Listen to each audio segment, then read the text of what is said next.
From the capital of the Lone Star State, welcome back to the Elephant Herd.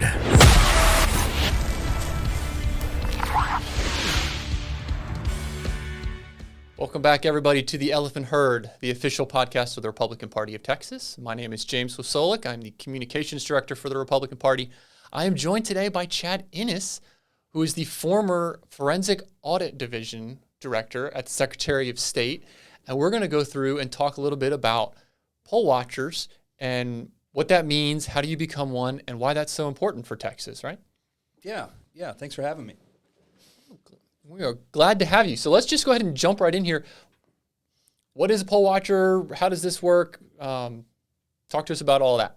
So poll watchers is one of the key jobs that you can do as an average citizen to participate in the election process. And poll watcher is just what it says. It's in the name. It's poll watcher. We need eyes and ears on the ground in each polling location to make sure that the rules are being followed. And if there is a problem, that gets reported up to the right people so the candidates or parties can make the determination whether that it should be something that they need to seek court for maybe they need to talk to the election administrator to make sure that it gets fixed. But it's the first line of defense to make sure that the rules are getting followed. So in hunting terms, we would call this bird dogging, right? They're just there to point out something that could be going wrong, that could violate the rules, and hopefully the processes are in place. I know at the Republican Party, we're certainly working on that to allow our poll watchers to be able to report these things up the chain of command, get the lawyers involved if necessary, talk to the election judge, and get stuff remedied. Yeah, it's a bit of a passive role. You don't participate. You're not the poll fixer. Okay. You're the poll watcher. You record the when, what, why, where, and how, and report it up to the teams, as you said, at the Republican Party or from your candidate who's appointed you. However it is, whatever line of communication has been set up for you, use it, report it up, and then let the candidate of the parties decide, if there's a problem and if it needs to be fixed. Okay. And so I just want to flag this because a lot of folks think that if they become a poll watcher that they can fix the world's problems in elections. And that's more the job of the poll worker and the election judge, who are further trained and paid people who are there throughout the day, versus the poll watcher who's just there to report on things. Right. There are people there, judges, workers, who are there to run the election. The poll watcher is there to watch and be a check and to make sure that everything's going okay. It's not an active participant, and it really cannot stress that enough. The last thing you want is a poll watcher's name to be in the newspaper. You want the candidate's name to be in the newspaper, hopefully with a win. So you want to be a passive person, you want to record, and you want to report. Okay. So how do I become this person? Well, there's a couple ways. Your party can appoint you primarily, or the candidates each get a few poll watchers in the process. So you can get appointed. There's a bit of a process involved we'll go through. But then you take some training such as this, and there's a Secretary of State's training you have to take. Other than that, it's very short. You take that, you get appointed, and you show up on Election Day or for early voting, depending on what job you've signed up for. All right, so we've got a couple slides here that we need to cover some official business on as part of, I guess, what would be considered the official training, right? So once you've been appointed, you can either listen or watch this ahead of time so that you're prepared, or you can come back and watch this after you've been appointed to certify the SOS requirements. Yeah, you can do both. You can do this, and then there's also a specific Secretary of State training that needs to be taken as well. Okay. But this is from the Republican Party. All right. So what do we've got here? I got the same slides that you do here, so let's roll through a couple of these. Yeah, so we'll start. Here's what we're going to talk about. The qualifications, what you need to be to make sure you can do it. There are required documents. You'll need a few. You can't just show up and have your face trusted. Locations where you can do this and what you'll be doing at each location, because there are different phases of elections, right? There's the polling location, there's central count, there's all kinds of things. And all of those places need to be manned by people to keep an eye on things. We'll talk about good notes, what good notes look like. This is one of the key things, right? Because it's poll watcher. You want to record. If heaven forbid something bad happens in the election, we want to have good notes to refer back to what time something happened, who was involved, and what was seen. When to report and planning for your shift, and then a little bit on what happens if you get there and you can't see, or you get rejected to show up, and what that process looks like as well. Okay. We've got a slide. I'm a lawyer, so we've got to have the legalese on here. This is from the election code. The purpose of watcher and what your duties are. And I think the key point for me, and again, you'll hear me stress this time and time again, you're allowed to observe and report on irregularities, which is a hard word to say, but very important, in the conduct of the election. But may not interfere with the orderly conduct of an election. And want to stress that enough. You don't want to be anywhere near where someone can say, this poll watcher was messing with us, causing a problem. You want to just be back there taking your notes and reporting if there are problems. And again, that goes back to, this is a poll watcher, not a poll worker. We don't get, as a watcher, you don't get to make decisions about if a ballot is accepted or not accepted. You just get to say, hey, I think they might have taken some ballots that they shouldn't have. Yes. And then leave it to the lawyers to solve the rest of the problems. And have very good notes where you say, at 2:45, I saw this. This person did this. And I think this was wrong because, that's a little more than even you need. You just need when, what, when, where, why. Okay.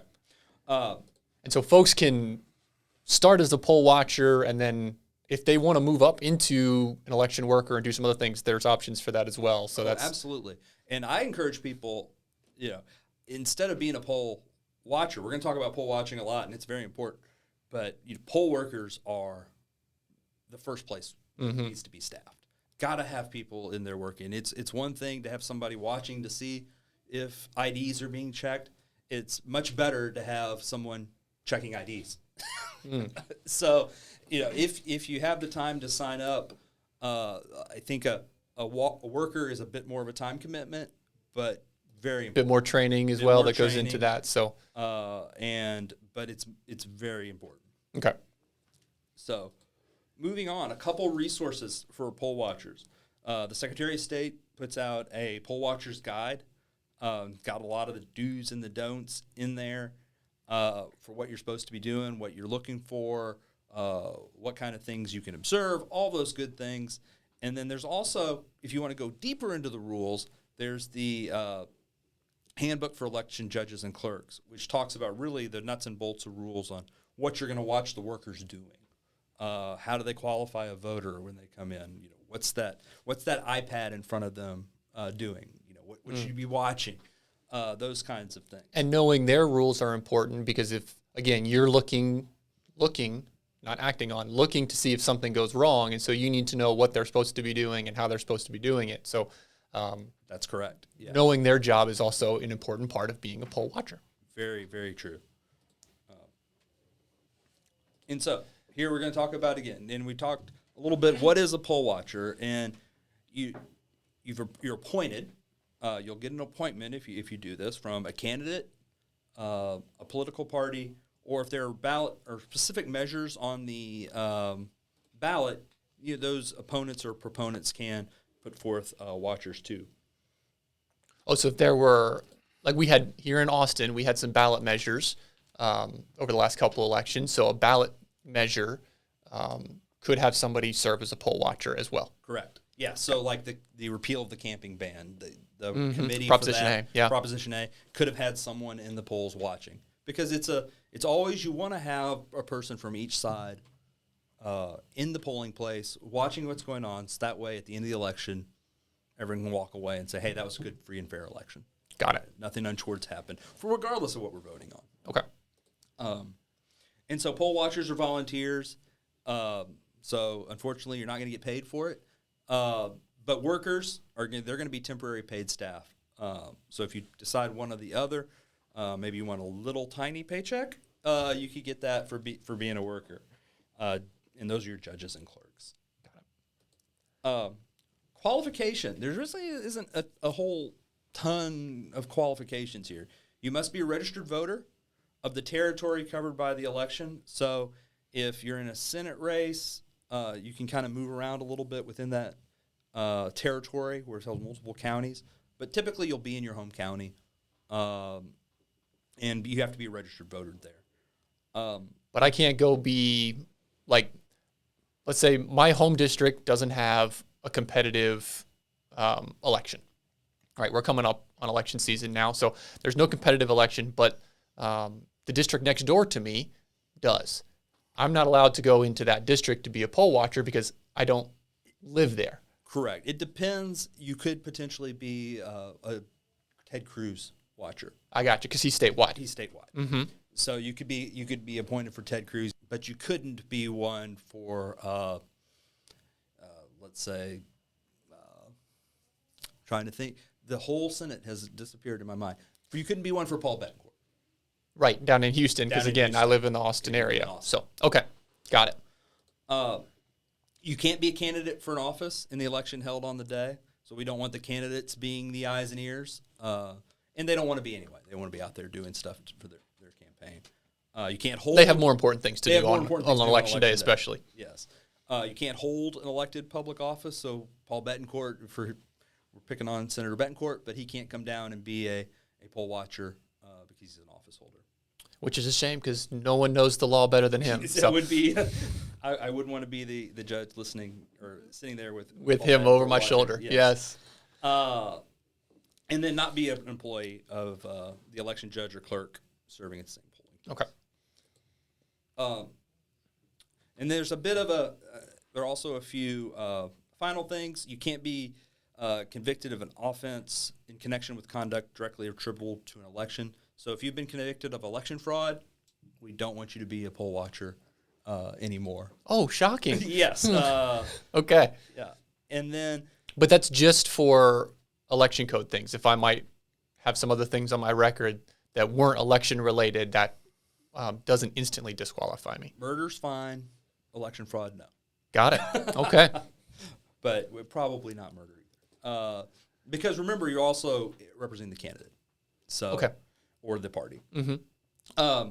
And then you can't be related within all these legal terms, but basically you can't be a close relative of the election judge or clerk serving at that polling place. So we don't want the election judge's brother watching the conduct of the election, or mother, or those kind of things. So question here, a little pop quiz: can a person who's been finally convicted of an election offense serve as a watcher? The answer is no. No. If you can't abide by the rules, you can't watch people abide by the rules.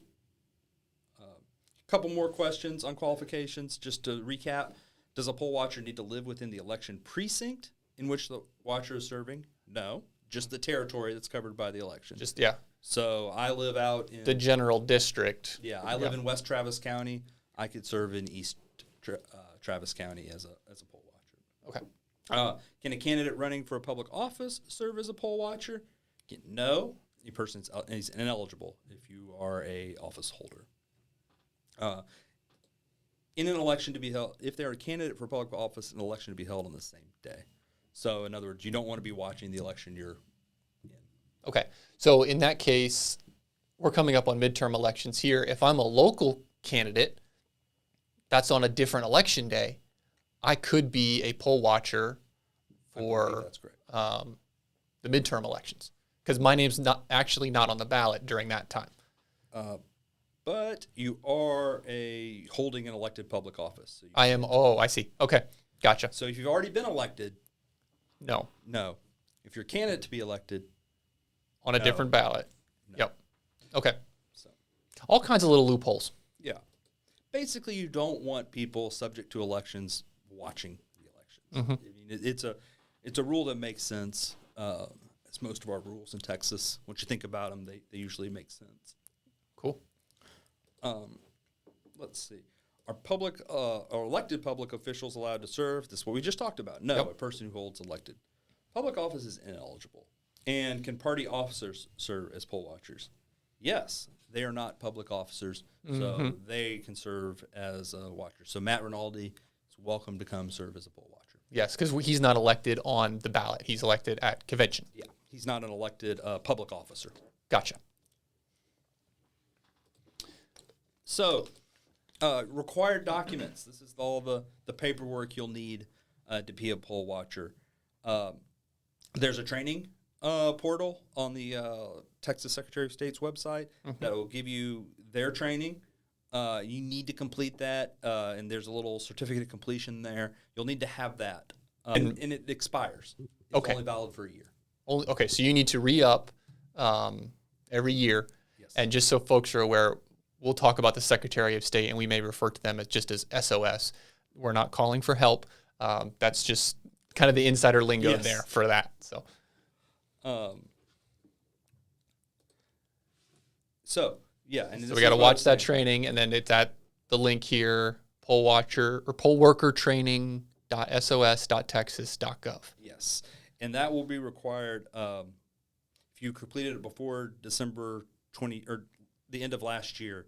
You'll need to retake it for 2024. Okay. So it's only good for the calendar year. Gotcha. So for those who are doing this frequently, they should just set aside New Year's Day when they're home afterwards. And I mean, we joke about these things, but we know folks who are really passionate about this stuff and who will sit around on New Year's Day and re-up their poll worker training and poll watcher training so that they're ready to go for the next calendar year. Certainly beats taking Christmas decorations down. Absolutely. So, but that allows you, and the reason it's done every year is because rules change, legislature passes laws, and you should make sure we keep up to date on everything. But it'll look largely the same every year. Good.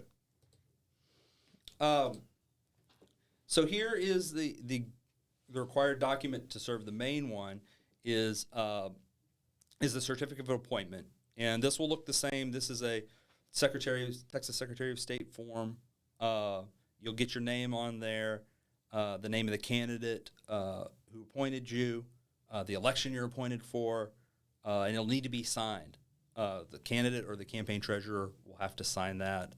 And you get this, so you take your training from SOS. Yep. You get that certificate. You take that certificate to the candidate or the party, and that's where you then get this required document that's got the signature on it. Yes. And make sure it's signed. That's the main thing. Yeah, just because you have it doesn't mean that it's any good. It's got to be signed. And so, for a poll watcher may be appointed by a candidate, and that's the only appointing authority for a primary. So the parties don't get to appoint for primaries. Right, because we have too many people on the ballot in a primary. And the party is running the primary too. Right. So that's a little bit different. Yeah, Kind of little like known watching fact, yourself. during primaries, it is the party, whether the Republican Party or the Democrat Party, who's putting on that election. We do that as in the party, do that in coordination with the Secretary of State and following Texas law, but we are the ones responsible for putting that on because it's our candidates who are being selected. Right. Yeah. In that case, it truly is the party running the primary. So in that case, the party can't appoint a watcher to watch themselves. Yep. Makes sense. Candidates for only the president can appoint a primary. Candidates for vice president don't get to appoint one. So, Donald Trump and Mike Pence don't each get one. They get their ticket. Let's see, the campaign treasurers, and those are some other little ones. But a couple other little things. Most of the ones you'll come from will be the candidate through the county chair and or by the party, the political party. Here we go. County chair can appoint if the party has more than one nominee on the ballot. So that makes sure that places are covered potentially by the party if the candidate can't do it as well. And a lot of times it will be the party because there's no reason for there to be 7 or 8 poll watchers and one for each candidate. We'll just get one from the party. Right, because if you've got senator, congressman, state senator, state house, they all don't need a poll watcher. They're certainly allowed to, but having 1 or 2 there from the party or from a candidate should be plenty Should to be observe everything. Right. And then that way we can stretch the resources and make sure that, you've got all of early voting to cover. That's 2 weeks, plus you've got election day and counting. So you've really got a lot of need. Yes. And if you put 7 or 8 people on election day, you're kind of burning through resources. Yep. Give people a break, spread them out a little bit more. Yes. And then also for the ballot measures, the campaign treasurer for those can appoint as well. So you can schedule is I think the best thing is to be flexible. It may not be possible for you to get the polling location that's only 5 minutes from your home. We have a lot of geography to cover. So you may get one 30, 45 minutes away, and to be flexible on that, because we're trying to get everywhere covered. So like I know for me, I vote at the firehouse across the street from my house, right? It would be awesome if I was the poll watcher there, because my routine would not have to change at all. But if I'm volunteering to be a poll watcher because I believe in election integrity and because we want to be protecting our elections, that might require me to make a small sacrifice and travel to a polling location a little bit further away. It still has to be within the district or the territory that the candidate that I'm working for represents. But that's really a small price to pay when you think about it. And a lot of times they're going to be working with you to find one that's close to where you are anyway. So just be flexible, like you said. The appointing authorities and the parties really will work really hard to keep you close, because it's just easier that way, and they want poll watchers to be happy and do it again. But as we know, in most counties, the parties have kind of clustered a little bit in where they live. Right. So you may live 5 minutes from the courthouse, but so may 6 other Republicans that all want to be poll watchers, and y'all can't do the one spot. So we want to spread them out a little bit and make sure that you get that geographic coverage and really cover all the voting locations. Okay. And so you may get, if you're willing to go to multiple locations, you may end up with a stack of forms, 4 or 5, because you have to have a different form for each location. Oh. So if I'm willing to cover multiple shifts, we'll call it, then I might be at multiple locations for those shifts and not all at one location. And I need a new form for each place that I go to. Yeah. In the top form, make sure you have it filled out, because that's where those signatures go. So make sure that. And the bottom part of it, if we go back, I don't know if we can, to slide 12. Yes, we can. There's a bottom part of that that will need to be done at the location. So don't fill that part out. Well, I think we'll get to that later as well. Let's see. Where were we? We were at 15 going on 16. 15 going on 16. We covered that. So 16, like I said, your appointing authority, there'll probably be some meeting at some point where everyone gets together and gets all these forms taken care of and make sure everyone has it. The form will have your name, address, your voter ID number, VUID, which you probably don't know. It's on that little green card that they send you, but I would imagine whenever everyone's getting together that they're easy to look up online, and they'll help it's you get those filled out. vote.texas.gov, I believe, to look them up. Vote.texas.gov, that's correct. Name and date of the election, and then your polling location assignment. So that gives you everything you need. So whenever you get there, you're going to want to introduce yourself to the election judge. These guys they'll probably be stressed on election day. Yeah. And usually dealing with... They're there all day, right? They're there all day. Usually, starting at 5 in the morning or so, getting everything set up, and then till, 8 and 9 o'clock at night. So they've got a long day ahead of them. Give them some grace. They're doing a job too. But do introduce yourself. You don't want to be combative. You want it to be, hey, I'm here to watch and help. Most election judges want to get things right, almost all. So, if you see a problem and it's something they can fix easily, they're going to be really receptive to that and happy, because they don't want to be in the newspapers having screwed up an election any more than, you want an election screwed up. That's their job.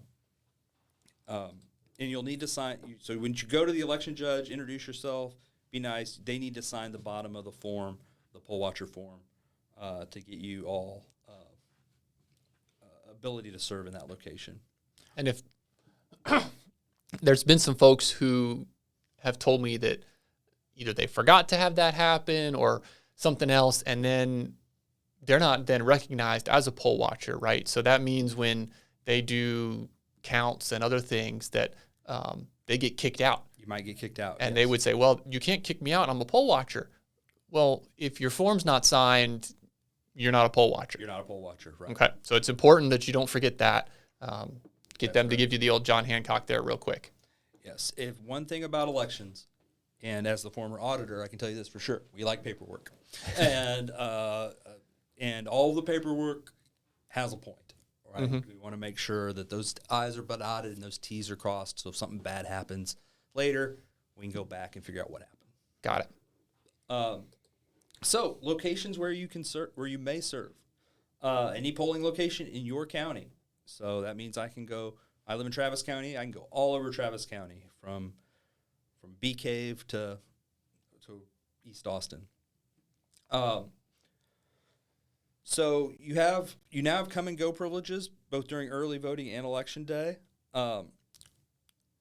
So only caveat to that. So you can come and go during the election day. Once counting starts, you have to stay there until counting is complete. If you leave, you're out. Okay. That's the only caveat to that. So don't decide, hey, I've watched counting for 10 minutes. I want to go stretch my legs outside. No. Stay there. So go to the bathroom ahead of time, all this kind of stuff. Yes. Yeah. You're allowed to watch it, the opening and closing down of the polling location, and that's really that's a key spot, right? We want to make sure when the polling location opens that everything's zeroed, and that when it closes, that this many people came to vote, and we actually have this many ballots at the end. That's very important, right? What is it? The reconciliation. Reconciliation, yes. Yep.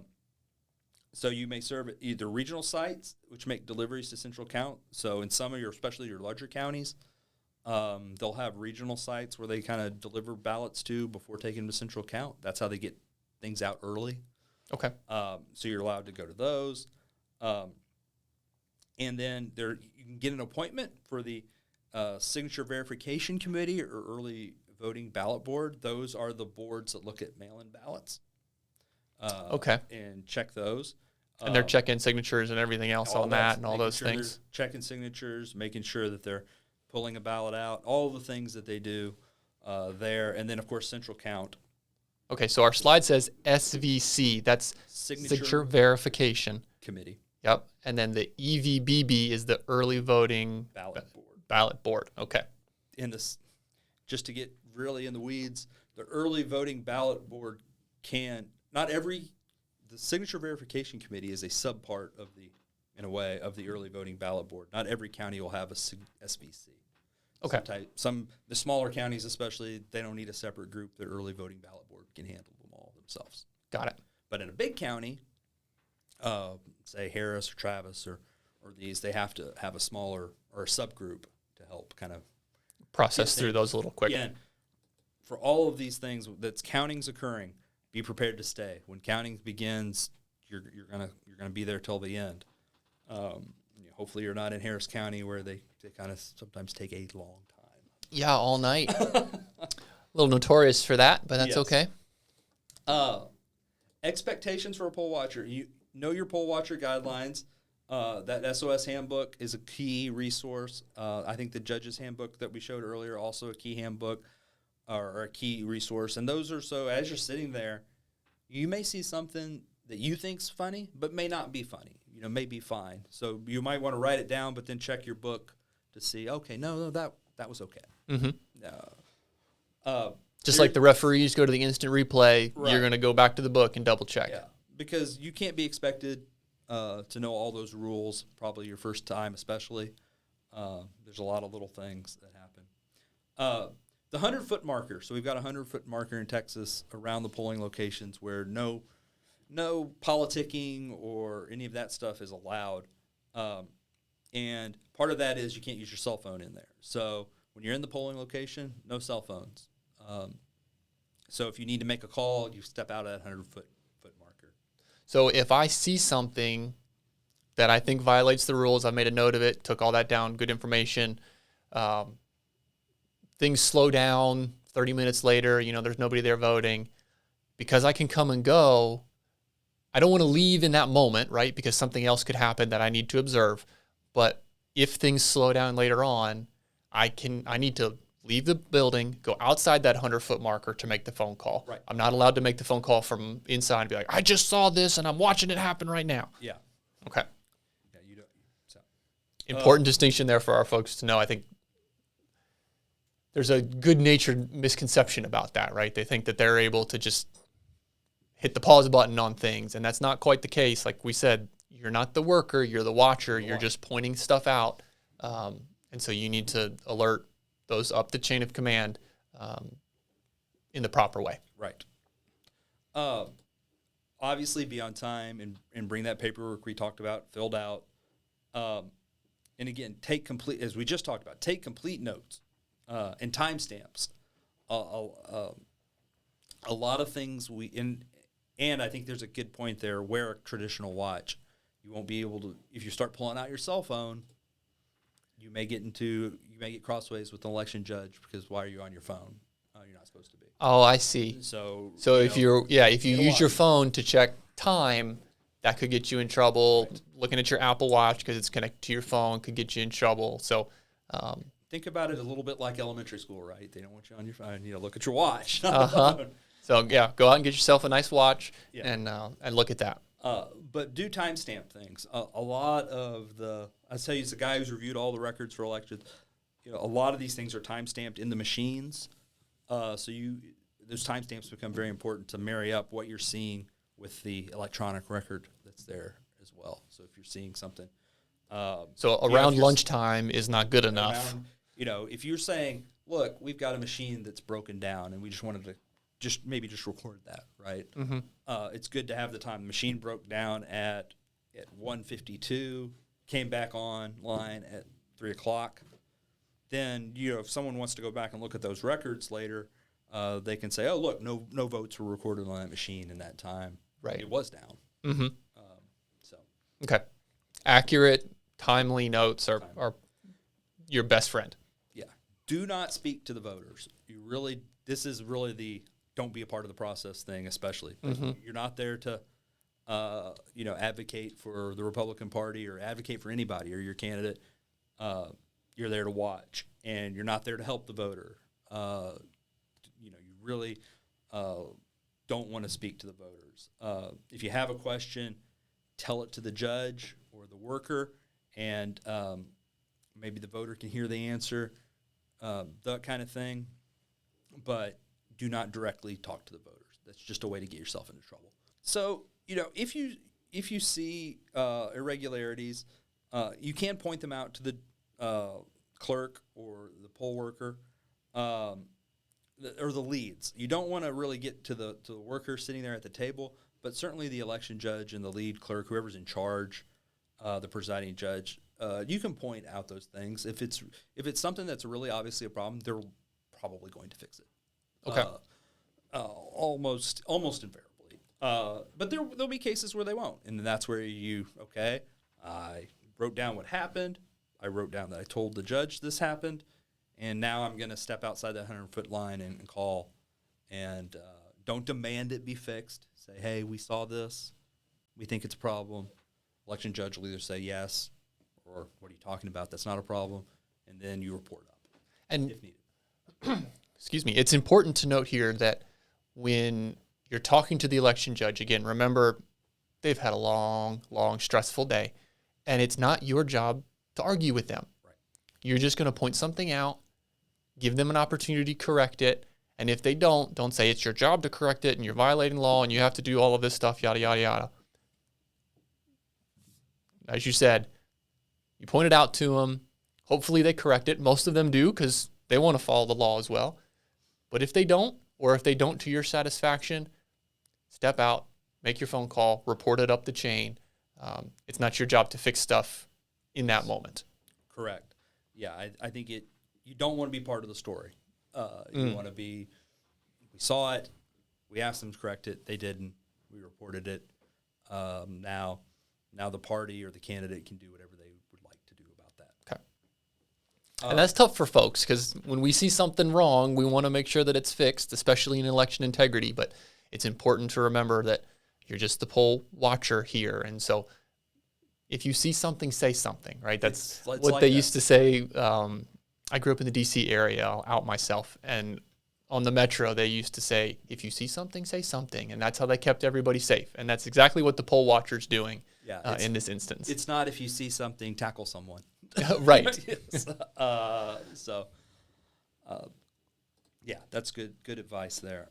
Yeah, and you are the second layer of security for the judges and clerks. You're not a police officer. You're there to watch, listen, and report back to your appointing authority. And then going back, maximum number of poll watchers. So this, you can get pretty full if you start doing the math here.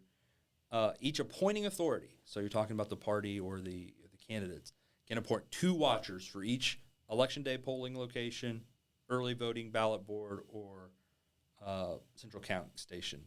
And you can get $7 watchers each for every early voting polling place. But you can only have 2 on duty at times. So you may they'll appoint 7 potentially for that to cover that whole 2-week period. 2 can be on duty at a time. Mm-hmm.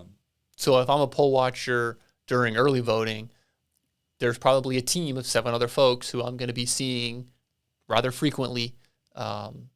Yeah, so you don't have to sit there for... You don't have to be there the whole time. Yeah, all. Okay. The whole time. And then there's some other information there about the election measures. Mm-hmm. So you can... A couple of things here, so yeah. A couple of quirks. We're getting into the weeds a good bit, yeah. Weeks, I would just say, hit pause on the video here and read these.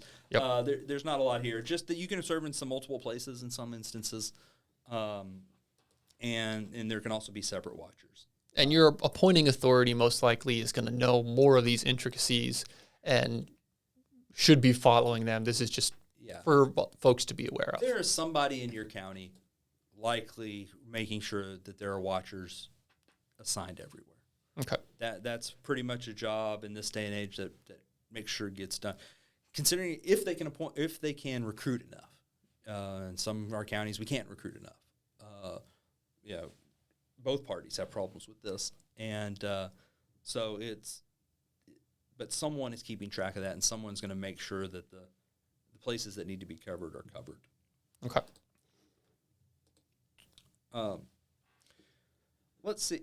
So some things you want to do, duty-wise. You want to be able to sit or stand close enough to see and hear all election activity. And that was part of some of the laws that were passed back in SB 1 back in 2020. But you want to be able to see and hear stuff. If you can't see and hear, you need to ask to be moved to a place where you can. Now, that doesn't include seeing and hearing. You can't go into the voting booth with someone unless they're receiving assistance. If an election worker is assisting a voter, then you can go with the assistant. But you can't just pop your head into the voting booth and say, hey, how are you voting? Right. Because we don't want that. So you're allowed to view all, this is dear to my heart, you're allowed to view all election records, chain of custody forms, printed tapes, forms related to mail-in and provisional ballots, etc. You want to make sure, that they're printing tapes out of the machines at the beginning and ending of the day. So we make sure we have a record that the machine was zeroed. We have a record at the end of the day of how many ballots were in the machine. So we make sure that reconciliation is done. Chain of custody forms, you want to have chain of custody for pretty much any election materials. There should be a form.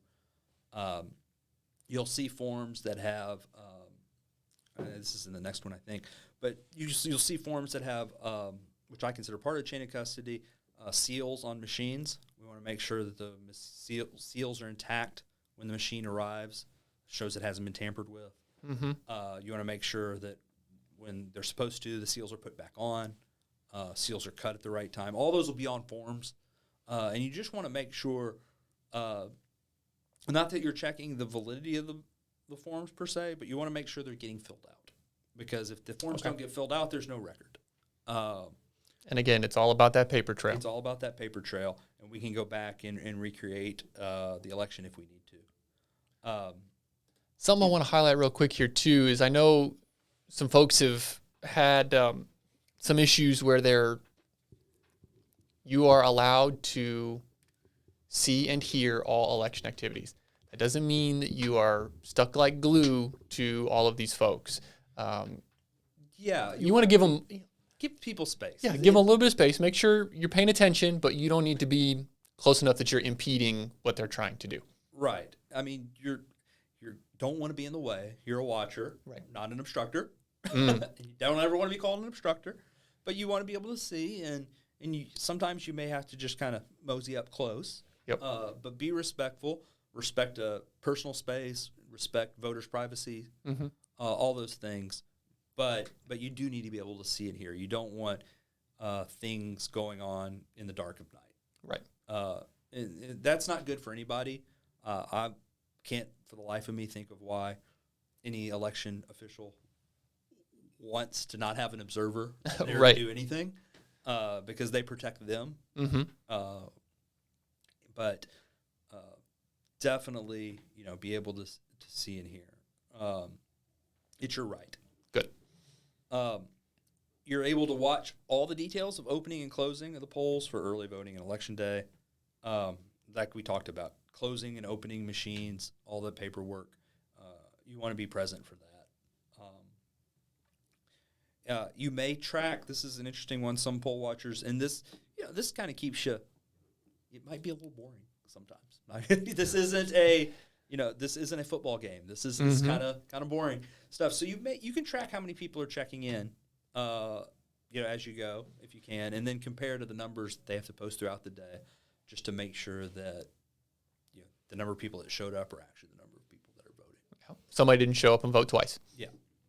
Well, it's just that actually it wouldn't tell you that because you're just counting numbers, right? So it wouldn't tell you if the same person voted twice, but it would tell you if, hey, I counted 5 people showed up, but you guys are reporting that you have 150 ballots. Or 150 people showed up, you guys are only showing 5 ballots. Right. Conversely. So, some folks just a heads up that something isn't right. Yes. And the numbers don't match. Your reconciliation is wrong. And that's something you'd want to report rather quickly. I think this is just kind of thing. If you need to step out and be outside that 100-foot marker, let the authorities in the room know. That way they don't think you left. Turn your notes face down so you have them. So you can't take your notes with you. Yeah, leave your notes there. Okay. And put them away where they can't really be seen. Again, number 6 is kind of, we're back to you're a poll watcher. Do not participate. Pretty much anything, do not participate in anything. You're the watcher. You're the watcher or the recorder. And it's tough. It's tough. Human nature, again, I want to help. You may see an election worker that may be new. You may have been a poll watcher for 20 years, and an election worker may be new, and an election worker may not know how to do something. It's not your job to tell them how to do it. It's not your job to help out in that way. And it goes against human nature. It's hard, but do it. Yeah, and even if staff is shorthanded, don't say, "Hey, I'll jump in. I'll help you count some votes." That's not your job. I think this is a good one. We recommend to travel in pairs. It's always nice to have. We always talk about he said, she said. It's better to have he said or she yeah or she said or he she said or however it all works. Yes, it all works. But a couple of witnesses are better than one. So, and again, if your county's running short and it doesn't look like they're going to have enough, bring a friend. It'll make the day go better anyway. Curbside voting. When that happens, make sure someone goes out there. one of your either you or a colleague, somebody should go out and watch curbside voting. That's when some of our elderly voters, some disabled voters who can't make it inside, they are allowed to vote outside at the curb, and they take a machine out to them, and they're allowed to do that. So go out there, have somebody make sure somebody goes out there, take good notes, but don't take the entire watching team Right. out to the curb. Yep. So split up on that. It's not a diversion. You just, again, you're observing everything. Right. And curbside voting is we've got it down pretty well in Texas, but it's not the easiest thing because you're taking machines outside, you're checking a voter in outside. It's a little different. So it is a place to watch because things can happen because it's not the ordinary thing. Mm-hmm. You may inspect all returns and other documentations. So basically, any paper you're allowed to look at while they create it or after it's done. So take those opportunities. Like I said, it's not the Super Bowl, so it's not the most dynamic day. So you'll probably just out of curiosity, it's like, let me see that form. Yeah. I'd like to see it. Let's keep my mind active. Especially if you're doing early voting in some of those days where there's a slug in the morning and no one votes all day, and then it's at the end of the day. And so number 10 is a quirk we talked a little bit about earlier. You may watch assistance given to voters by election workers and inspect the ballot in that case if it was marked by the election worker. So we have some voters for disability or age or whatever reason can't mark their own ballot. They need a little assistant. Right. Maybe they need someone to read the ballot to them. A lot of different things. But in that case, they're entitled to an assistant, and then you are entitled to watch that assistant. And if the assistant is marking the ballot, you're entitled to watch to make sure that the assistant is marking in the way that the voter asked. Gotcha. So if I have a disability that prevents me from marking a ballot, as a watcher, I can watch that. I can watch the poll worker fill that ballot out, and at the completion of it, I can ask to see that ballot. Yes. Because the poll worker filled it out. If the voter filled it out and just needed some help, I can't see that ballot because that's been marked by the voter. Yes. You can still observe the process, but you can't view the ballot. Gotcha.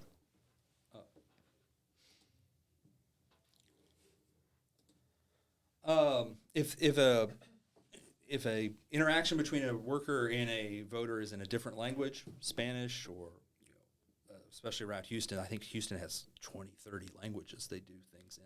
So yeah, they've got a lot. It's so diverse. You're allowed to ask for, hey, what'd you say in English, so I can understand it. Mm-hmm. But if the voter brings their own translator, you're not entitled to that. That's the voter. And voters are entitled to have their own translator. And there's certain circumstances. Be prepared to watch the securing of the voting equipment. We talked about this earlier. Sealing, and then transfer the memory card. That's flash drive or hard drive. That's kind of the key thing, right? Because that hard drive, that flash drive or memory card, depending on the system, that's your ballot box.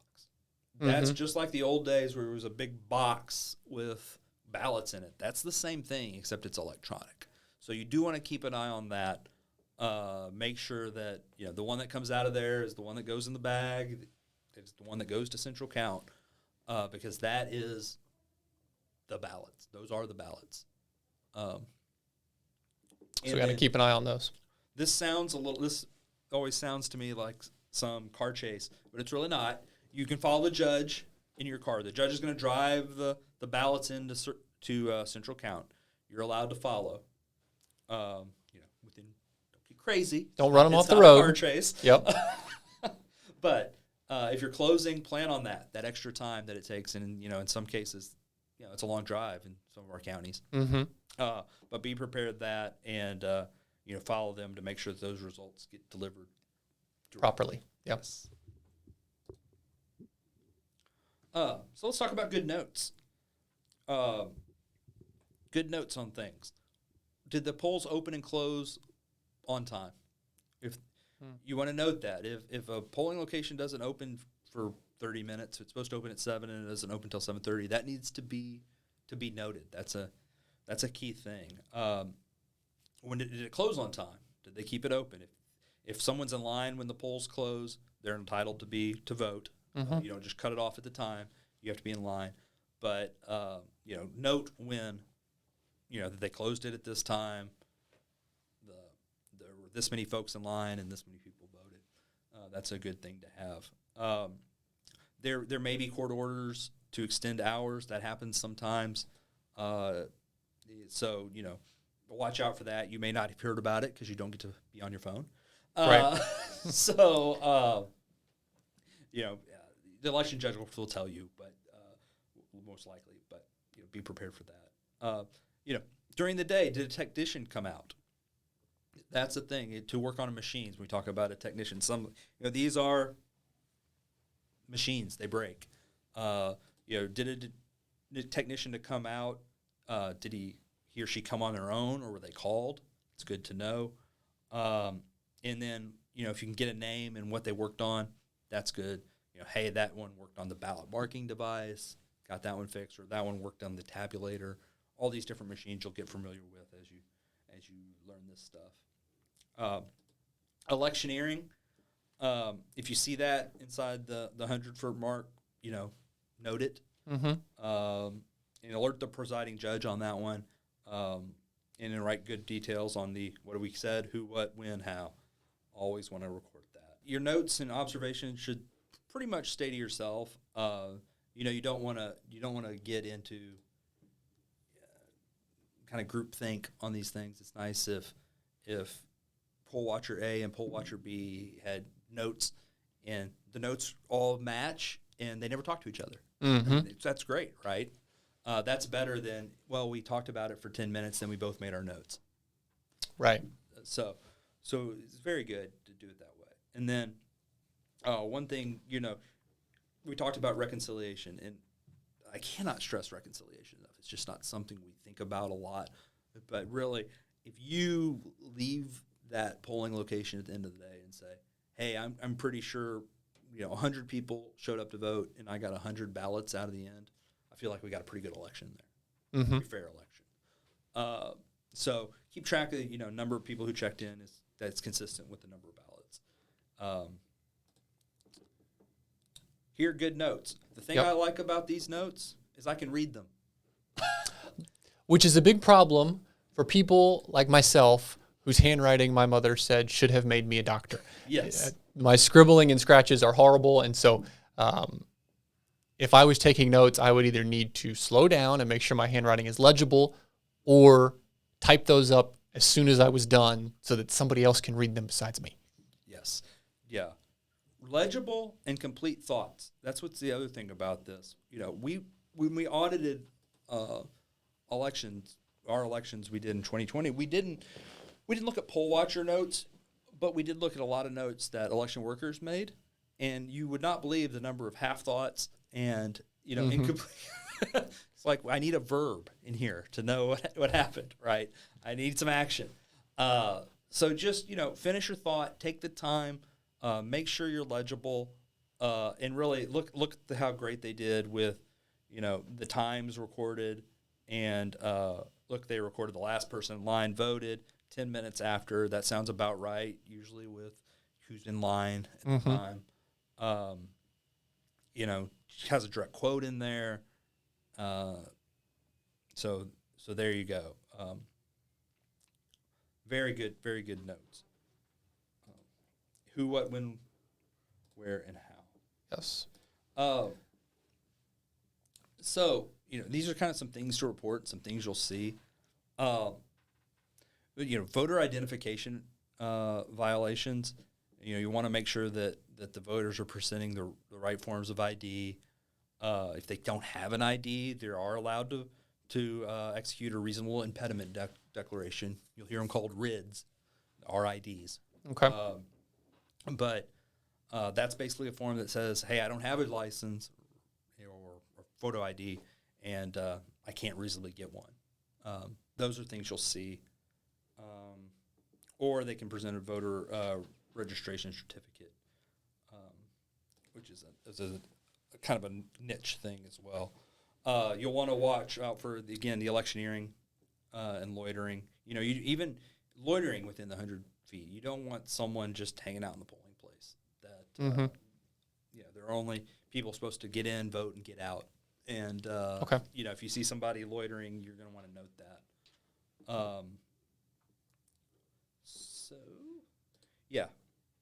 There's that.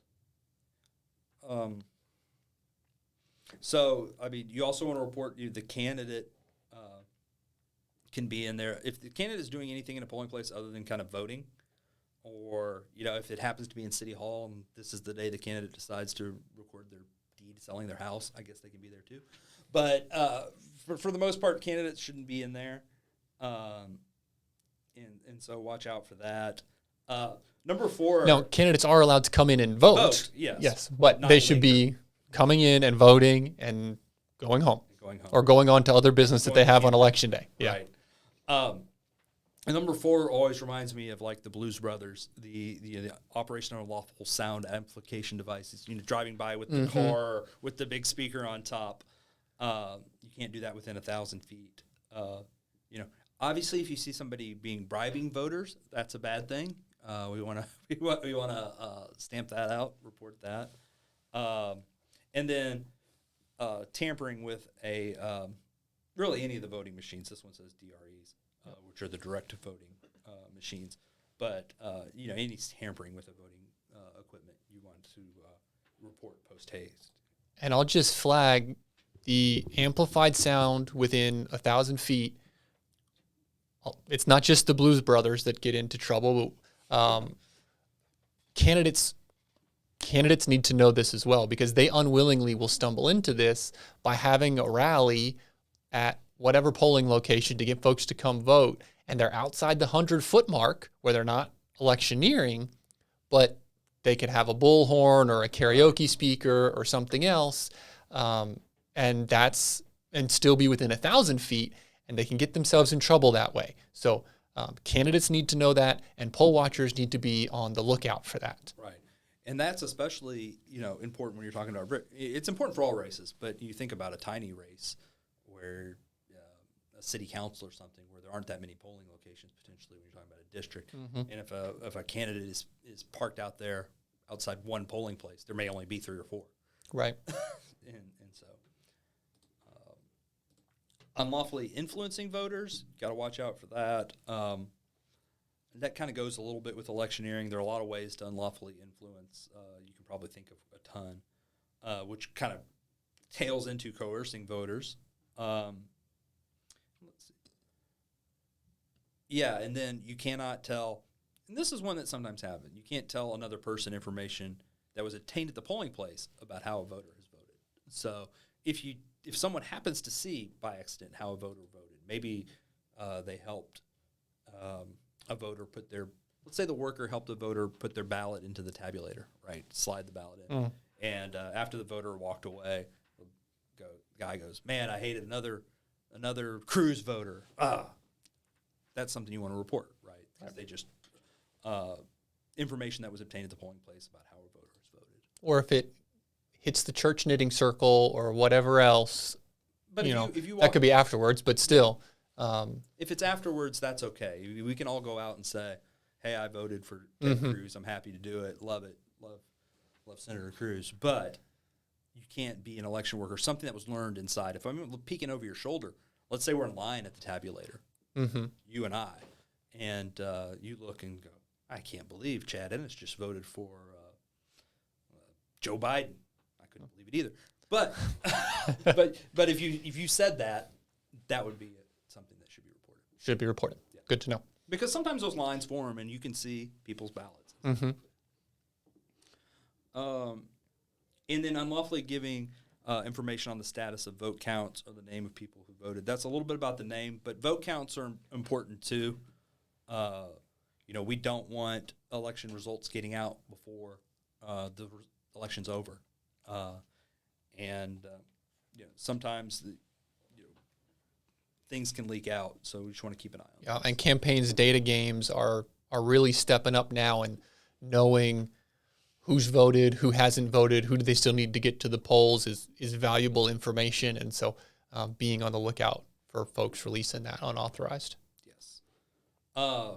report tampering with voting equipment. I think that's pretty self-explanatory. Voting illegally, that one will be a little hard to detect, but maybe you can see something that shows that. Unlawfully removing ballots from the ballot box.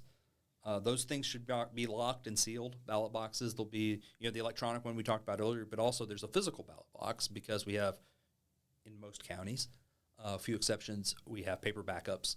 So that ballot you take and put in the tabulator goes into a box down below, and we have those backups. A few counties don't really have those, but yet they will soon. But violation of the election code. Obviously, if you see that, that's something everyone will want to know. Unlawfully assisting voters, that's something we've seen where folks who aren't entitled to an assistant, don't need an assistant, sometimes get approached, and people don't even know they're being assisted. They don't even know that it's someone who shouldn't be. So voters get assistance, but we want to watch out for non-election workers assisting. That aren't family, aren't interpreters, those kind of things. So there's something to keep an eye out on. Unlawfully accepting or refusing to accept voters. Yeah, and that works both ways. We always think about it one way, but really, accepting everyone who comes in to vote, whether they have the ID or not, that would be bad. Rejecting everyone that comes in to vote, even if they have ID, that's bad too. You want everyone who's lawfully able to vote be able to vote. So just kind of watch those procedures. Someone will probably be, you're likely to be stationed close to the check-in area to be able to see that and make sure all the rules are being followed. As a perfect example to that, we had some issues in another election where, and I know you know how this can work, but they had shared primary locations, and they showed up and were told, Republicans don't vote here. And that was an election violation in that case because they were using shared polling locations, and in fact, they were supposed to vote there. And again, poll watchers caught that and reported it to us, and we were able to get that corrected very quickly because that's a big problem. That's a great example. That's a great example of where poll watcher can really do some good. And then using a wireless communication device within 100 feet of a polling location. Don't use your cell phone with 100 feet. And I believe that includes beepers if anyone still has a beeper. Oh, yes, because that's a wireless communication device. So the few doctors that are out there may have those, but it's pretty narrow. So planning ahead and what to expect during your shift. If you're going to be a poll watcher on election day, don't plan on waiting till election day to vote. Don't vote early. Vote by mail if you're eligible. So if you're a watcher for early voting, plan on voting on election day or however you can. But just vote when you're not poll watching. Know how long, common sense stuff, right? Know how long it's going to take you to get to the polling location. Like you said, it may not be the one close to your home. Kind of know where it is and maybe scout it out earlier whenever you get your appointment. Bring your certificate of completion. There we go. Bring that certificate of completion of the training from SOS and your certificate of appointment, plus the extra copies if you're potentially moving to another location, which may happen, right? Your county, depending on how it's organized, may give you a handful of them, say, hey, all of a sudden we had a couple people show up at this location. We need you over here, in which case you can move. Bring the poll watcher's guide. Pens, papers, notepads, whatever, probably bring some water. Normally election officials are pretty hospitable and might have some for you, but some won't. So, it's a long day. And then dress business casual, comfortable shoes is probably, you may end up being standing for a while.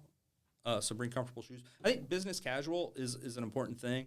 And you don't have to, that doesn't mean suit and tie or anything.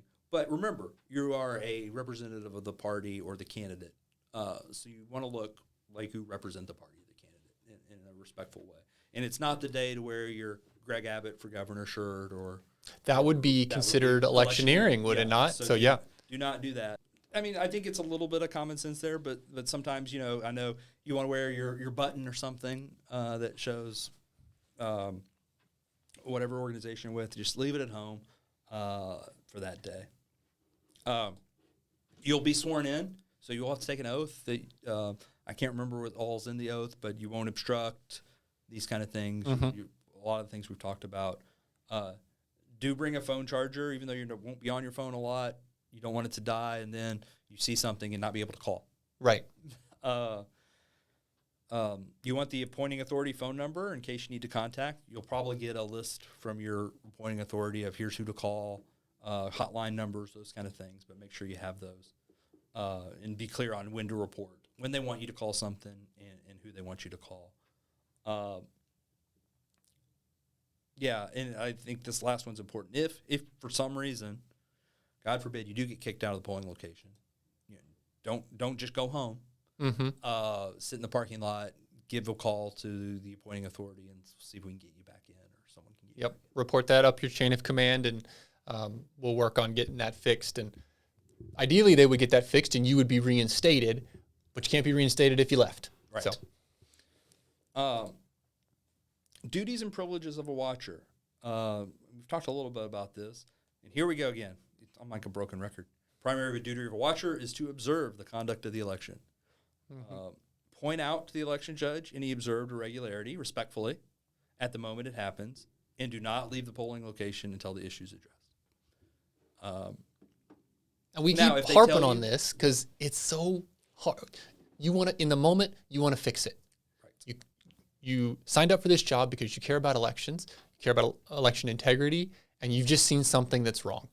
And it's difficult to separate yourself and detach from that moment and say, okay, I'm not the one who can solve this problem right now. I need to report this up and solve that that way. And so that we keep harping on it because it's contrary to everything that your gut and your instinct wants you to do. But it's what you have to do in this instance. Yeah, if you see something you think is wrong and they won't fix it, you're going to get annoyed at minimum, upset for a normal person. But your goal then, your job is to memorialize it in writing and go out and make that call. Yep. Write it down first and then go out and make the call. And then use the poll watcher's guide as reference material. It's nice if you have that poll watcher's guide or the election worker's handbook and you can say, hey, you're violating Rule 5. You point them to the place. And they may say, no, I disagree, I'm not. And that's when you report. And yes, may you wear a name tag? Yes, you will get a official name tag prescribed by the Secretary of State. That way, everyone in the polling location knows you're a watcher, not a worker, and that you're there to watch and not participate. And hopefully that helps to cut down on some of those issues we talked about earlier where it's like, hey, can you help me with this? It's like, sorry, I'm not allowed to. I'm just the watcher. Yeah, and so what are you not allowed to do on duty? Talk with an election officer regarding the election except to call attention to an irregularity or violation. So this isn't the time to really chat up the election official. They're very busy. They've got a lot. You don't get to make new friends, unfortunately. Yeah. Oh, and hopefully you will. Hopefully you'll have a great interaction with each other throughout the day. Election officer, and hopefully the election officer will go, I really hope that poll watcher comes back next time, because even though she pointed out some things she thought were irregularities, she was respectful about it, and it was great. Yeah, and a lot of your good election officials, I will tell you, most of them, if you see something that's going on that's wrong, they're going to appreciate you pointing it out. Yep, and that they can get it done quickly before it becomes a big problem for them. Because, again, when you as a poll watcher go and make a phone call and report that up, then the election judge's boss starts to hear about it, and it comes down to them as well. And nobody likes being told on by the boss. So they are, like you said, most of the time they are very welcome and open to fixing things when you kindly point it out to them. Yes. And you may catch them in a stressed out moment, and they may rebuff you rudely. It's a high-stress job, so I always say have a little grace. I mean, don't be a pushover, but have a little grace. Yeah. Because it's a tough job. Yep. You're not allowed to, as we talked about, converse with a voter. Basically, you want no interaction with a voter in any way, hopefully. And communicate in any manner with a voter regarding the election. Let's see. Here's some things. You must not reveal the following information before the polls close. Pretty standard stuff. How a voter has voted. Even if you see it, do not reveal how a voter has voted. If you incidentally see it or anything, that's a felony. The number of votes that have been cast or received for a candidate or for or against a measure. Again, we don't want results getting out early. That can change the course of an election. So don't do that. A candidate's position relative to other candidates, whether a measure is passing or failing, so kind of all along the same lines. And then the names of people who have or have not voted in the election. Those lists are available to candidates in certain forms, and let the election officials reveal that information in accordance with the law, not you. You not want to call up your candidate or appointing authority and say, "Hey, my neighbor hasn't voted yet. I know she's for you. Right. Go out and get her out to vote." Yeah. So like, I know. Yeah, like you said, my neighbor, my friend, whoever. I've been doing my job as poll watcher all day. It's getting close to the end. I haven't seen them yet. Here's their phone number. Send somebody to go pick them up. Whatever. You can't do that. That's a big no-no. And so here's some things. You must be permitted, and I think we've covered most of this, but Yeah. voting equipment, you're going to be able to see when it's installed there, how it's set up. Always take a look at those seals, make sure those are intact. Those are the most important thing. So secure the equipment before the election. Again, you can step out, let the judge know, turn your notes face down, and tell them you'll be right back. And you are allowed to sit or stand conveniently near the election officials to observe the activities of the election. And again, personal space. Sometimes especially if there are a lot of poll watchers there, the temptation is to all try to get in and see, and you want to be able to see, but also, we all are human beings and do have a little, want our personal space. Yep. Again, make written notes while on duty.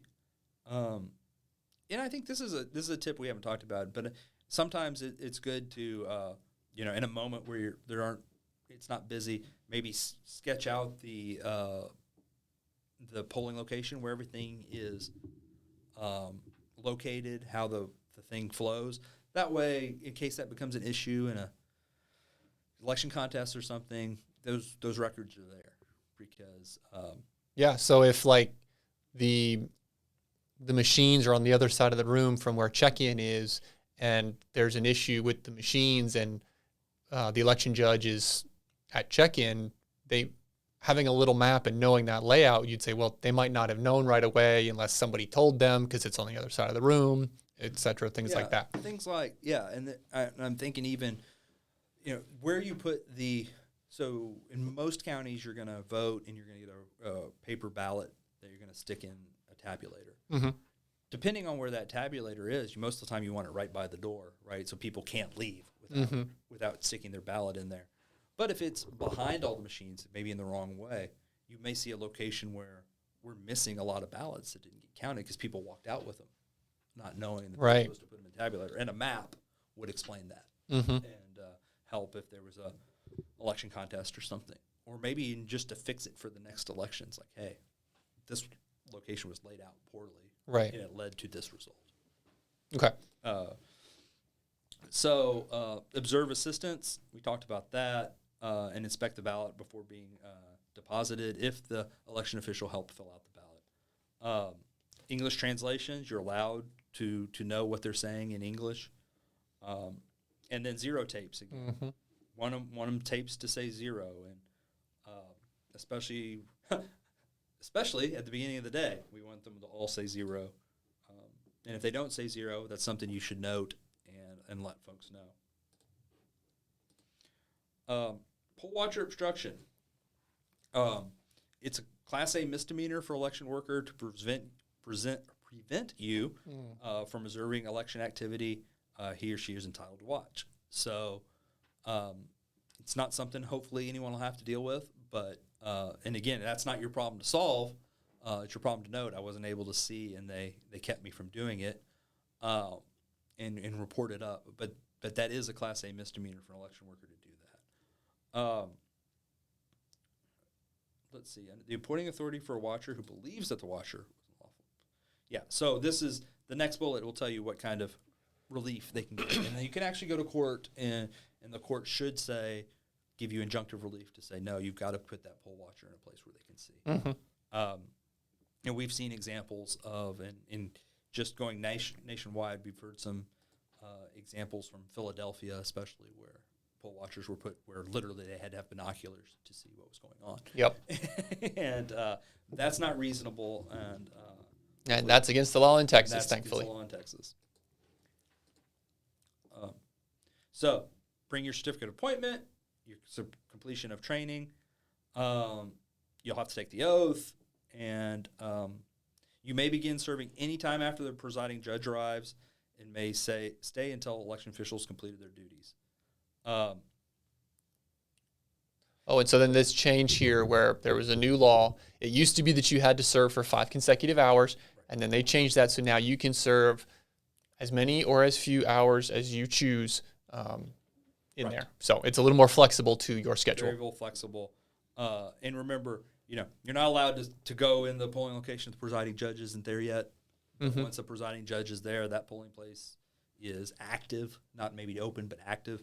You're allowed to be in there and observe what's going on. If you're asked to leave or kicked out, the presiding judge must return the certificate of appointment and the certificate of completion to you. So normally they'll keep those, but you want them back, and provide a signed statement of the reason for the rejection. So you want to get both of those things. Tell me in writing why you're rejecting me, mm-hmm. and once you get that, go outside the 100-foot marker and give a call. But don't go home. Just go outside, back to your car, perhaps, and make the phone call. And the first thing that somebody's going to ask you for are those 2 documents. Yeah. You're going to need those, and the reason why, and then stand by for further instruction. Right. All right. In the home stretch, summary. Report irregularities to the presiding judge. Hopefully, they'll get them corrected right there. If it's not corrected, you should notify your appointing authority, county chair, or election office. Nowhere does it say self-help. Mm-hmm. It says ask. If you get it, great. If not, give the higher-ups a call, and they will figure out how to deal with it. Create affidavits. I think that you'll work with your appointing authority to see when that's necessary. Mm-hmm. In the first instance, the thing is record. Don't worry about fancy affidavits or anything. That'll be down the road a little bit. And they may say, hey, start recording it in this way, but for the most part, just record and do your best. Be courteous to the election officials. Mm-hmm. Yeah, you're not in there to catch them. That's not your role. Your role is to watch and hopefully observe a very clean, boring election that whole day. Yep. And just remember, I think I can't say it enough, but to them, imagine your most stressful day at work. That is the election judges on election day. Right. So they're already stressed.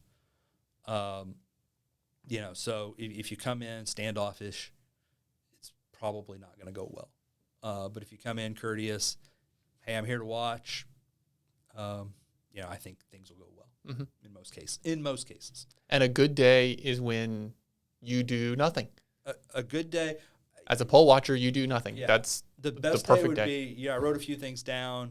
I'm not really sure why. Wanted something to do. But right.